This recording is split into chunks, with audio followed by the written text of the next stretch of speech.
Coco producer Mati baba Frimza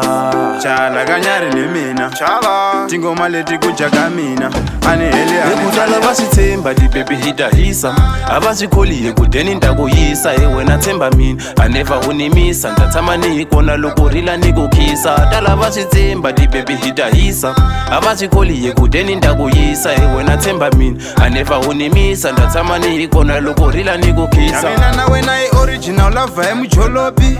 serious relationship love inoni sako inganyikiko BP unitata body shape ne step nitove kutala varili ranzo aligotani mara lamina naye number 1 salindi murwala nikuniya mukomba mani vakuusasekile ngovida mkota hii Kudala basithemba di baby hidahisa Abasikholiye kudeni ndakoyisa wena themba mina Aneva unimisa ndathama nikona lokurila nikukhisa Dala basithemba di baby hidahisa Abasikholiye kudeni ndakoyisa wena themba mina Aneva unimisa ndathama nikona lokurila nikukhisa Liranzo lingakona bekudala balithembi mina nakuranza ende shuwa anizezi nilava kukudeka seka please ungathethi Zukule muchato la kushava ezicake Aliranza valivoni cause ivona vanemona mina nilolanga straight ukushaya khona Vapule matihlo bebatalivona liranzo linga deep down nile mampela Ekudala basithemba di baby hidahisa Abasikholiye kudeni ndakoyisa wena themba mina Aneva unimisa ndathama nikona lokurila nikukhisa Dala basithemba di baby hidahisa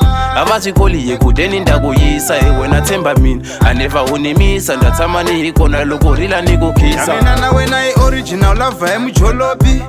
serious relationship love inoni sako inganyikiko BP unitata body shape ne step nitove kutala varili ranzo aligotani mara lamina naye number 1 salini murwala nikuniya mukomba mani vakuusasekile ngovida mkota hii Kudala basithemba di baby hidahisa Abasikholiye kudeni ndakoyisa wena themba mina Aneva unimisa ndathama nikona lokurila nikukhisa Dala basithemba di baby hidahisa Abasikholiye kudeni ndakoyisa wena themba mina Aneva unimisa ndathama nikona lokurila nikukhisa